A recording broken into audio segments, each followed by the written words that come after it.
E aí, rapaziada, hoje vou refutar um desafio barra pergunta que foi feito lá no TikTok por um evolucionista. Então vamos lá. Quem fez essa pergunta foi um cara no TikTok chamado Biel Silveira. Eu vou deixar aqui um trecho do vídeo dele para você entender o contexto da pergunta e algumas outras coisas. Os tubarões existem fazem muito tempo porque eles possuem um formato muito favorável para o nicho ecológico que eles pertencem. Mas agora eu vou quebrar um pouco desse temor todo que você tem por tubarão. Não me leva a mal, esses animais são realmente muito medonhos. Com seus dentes enormes, ele é capaz de rasgar você ao meio com uma mordida. Mas ele tem uma fraqueza muito interessante. Isso porque no focinho desse animal ele possui uns poros chamados ampolas de Lorenzini. Essas ampolas de Lorenzini formam um órgão sensorial que é capaz de identificar diferença de salinidade na água e baixas frequências elétricas que passam pela água. Isso faz com que eles possam identificar o campo eletromagnético da Terra e também com que eles possam identificar presas por perto. A utilidade desse órgão é inegável, mas a consequência que ele gera é quase uma piada. Isso porque esses poros fazem com que o nariz desses animais tenha uma hipersensibilidade enorme, fazendo com que se você der um carinhozinho no nariz dele, ele simplesmente paralise.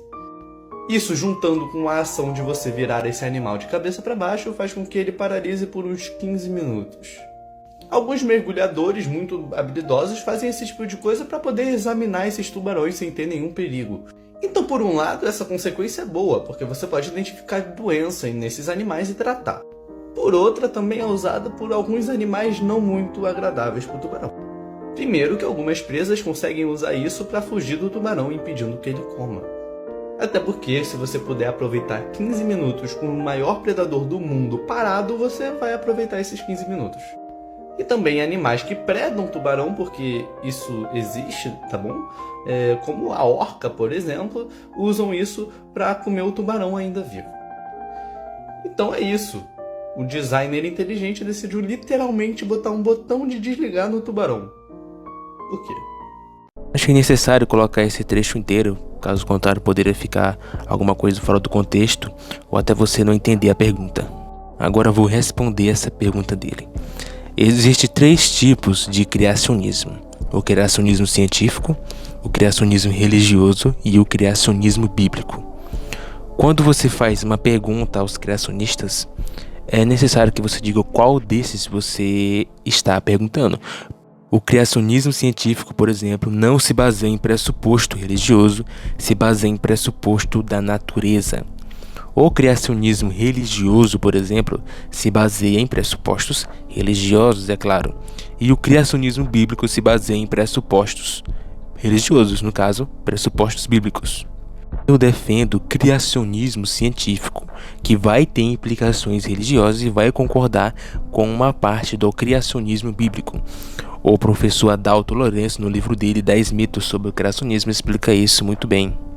Nessa imagem que eu estou mostrando para vocês podem ver a diferença entre o criacionismo científico, criacionismo religioso, criacionismo bíblico e até mesmo a teoria da evolução.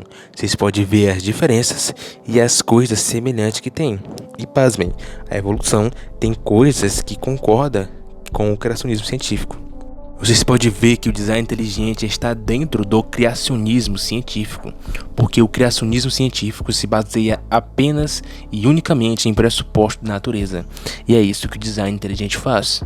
Como vocês também podem ver, algumas coisas do design inteligente concordam com a teoria da evolução. Uma dessas coisas, como está escrito, é seleção natural. Na visão de mundo do design inteligente, um criador, um designer, criou um ancestral comum ou vários ancestrais comuns.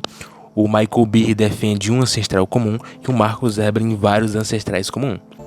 Darwin's basic concept and his tree diagram was a tree of life, that all living things today go back to one common ancestor. But creationists have the idea, our idea is that we can trace things back to basic kinds, not one, but many different basic kinds that were created, and they've adapted and speciated and so on to give what we see today.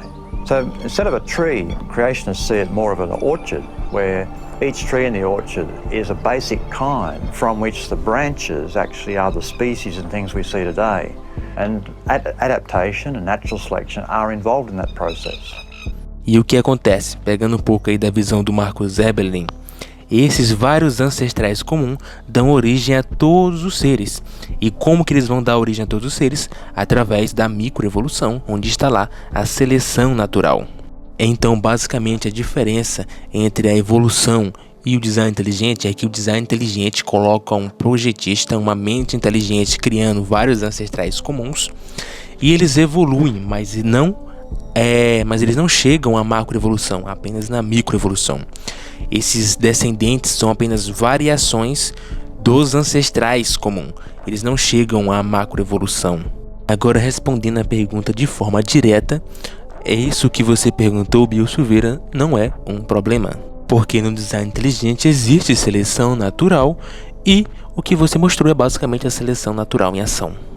Geralmente, quando eu falo isso, os evolucionistas eles dizem: ah, mas você não acredita que esse design é Deus? Se esse design é Deus e Deus é perfeito, como pode haver esse erro, entre aspas? A resposta é simples. Como eu falei anteriormente, o design inteligente se baseia em pressupostos da natureza. O design inteligente não fala de Deus, apenas de um design inteligente e não um design perfeito. Agora, se você quer saber a resposta do criacionismo bíblico, eu poderia fazer um vídeo sobre ele. Entretanto, a resposta, como o próprio nome sugere, vai envolver a Bíblia. E talvez você não goste disso, mas é isso, rapaziada. Se você gostou do vídeo, não se esqueça de deixar o seu like e até a próxima.